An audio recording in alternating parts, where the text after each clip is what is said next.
Quando eu falo que carreira começa em casa, poucas pessoas prestam atenção o quanto as referências determinam muito do nosso sucesso. Por isso que é muito difícil falar: ah, mas todo mundo tem acesso à informação, todo mundo acessa os mesmos lugares, todo mundo pode chegar. Não é exatamente assim, porque tem uma coisa chamada instinto gregário, que faz a gente querer ser igual ao grupo de origem para pertencer. A gente é muito também fruto do nosso meio. É preciso muito esforço para quebrar, gente, essa programação que é quase inconsciente. Você aprende muito pelo exemplo, não é? Não precisa nem tanto das palavras, basta ver para reproduzir. Quero trazer a minha história para ilustrar coisas que eu só fui entender adulta, hein, gente? Estudando que eu fui entender essas coisas todas.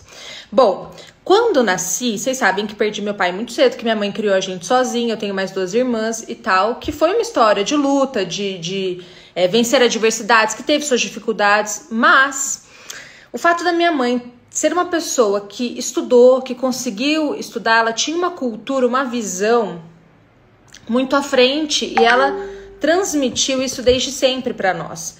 Então, quando eu falo no vídeo, fazer faculdade nunca foi uma questão para mim, desde que eu lembro de ter consciência, era quase uma programação mental, um mantra na minha casa. Tem que fazer faculdade e tem que fazer federal. Minha mãe era daquelas pessoas que, por todo o cenário, falava: olha, se não fizer federal não vai poder estudar, porque faculdade é cara e tal e tal. Então, essa conscientização, essa fala estava muito presente no meu lar desde sempre. Não à toa que a gente foi direcionada para isso e eu e minhas 2 irmãs passamos na federal, ok? Quando eu fui fazer a minha primeira entrevista de emprego, eu lembro que a minha irmã mais velha fez o meu currículo e a minha irmã do meio me ajudou com uma indicação. Foi a primeira entrevista numa grande empresa. Ela era analista, não tinha um super cargo, mas já estava dentro, ficou sabendo do processo seletivo e me indicou.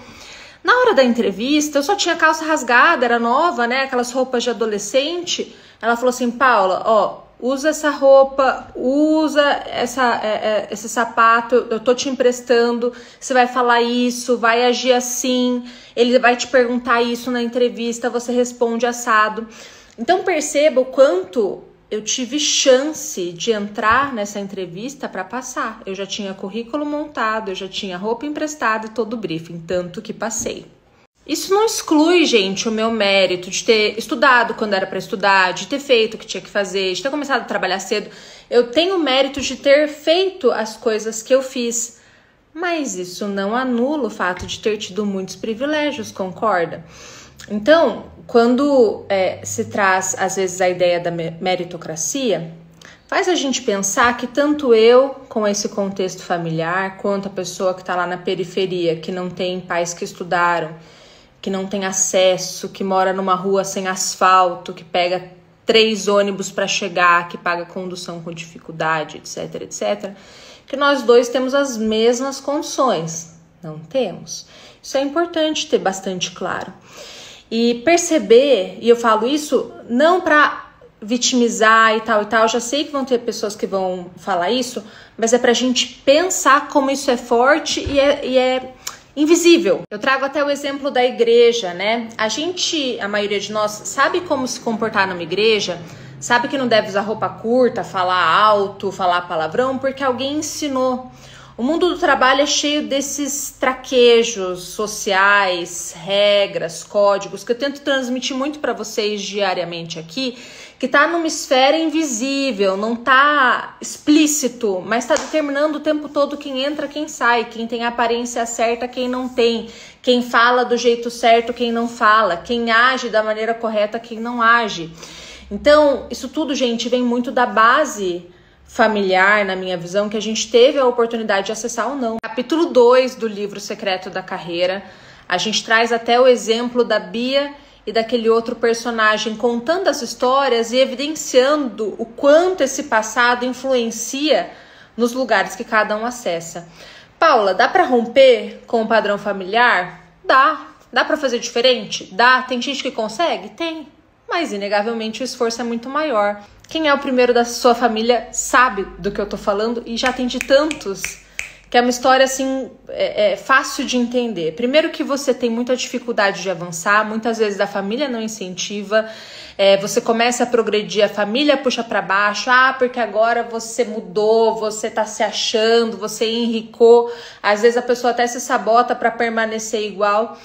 Ou se diminui para conseguir pertencer. São pessoas que às vezes têm um sentimento de culpa por progredir, culpa por acessar alguns lugares, podem ter aquela famosa síndrome do impostor, porque não vê os seus ali, gerações inteiras. Então, será que eu sou bom mesmo? Será que eu mereço estar aqui? Será que não foi sorte? Ou são pessoas que entregam 3, 4 vezes mais para provar que merecem estar naquele lugar. É difícil, além daqueles casos que querem salvar a família toda, né? E é complicado porque você pode tentar puxar, às vezes a pessoa não vai. Muita terapia, acesso para tentar entender que o teu destino é o teu destino, que o destino dos outros é o destino dos outros e que quando você avança, é uma coisa que eu falo também, basta que um da família dê certo, eu coloco entre aspas porque dar certo é subjetivo, mas o destino da família muda porque passa a ter uma nova referência, um novo paradigma para seguir. Poderia até falar do silenciamento que esses primeiros enfrentam. Imagina você num domingão, no almoço de domingo, indo reclamar do seu trabalho. O que provavelmente vai acontecer é que vão te silenciar. Pô, você tem um emprego bom, trabalha na empresa tal, nossa, você ganha um salarião.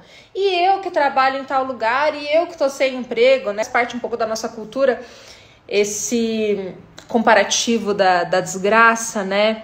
E um silenciamento de quem aparentemente está melhor do que a gente. Tipo, cala a boca que você não pode reclamar. É um pouco o que fazem com líderes na empresa também, né? Você já ganha mais, já está numa posição de liderança, não pode abrir a boca para reclamar de nada. Gente, são tantos pontos dessa questão do quanto a nossa carreira é influenciada pela nossa base, pela nossa história, que eu poderia ficar 20 stories aqui. Mas por agora eu quero saber como isso reverbera aí em você e de novo te convidar a compartilhar essa sequência de stories, porque eu sei que são insights e associações que às vezes a gente demora uma vida para ter e a gente pode acelerar muito do nosso processo quando entende isso.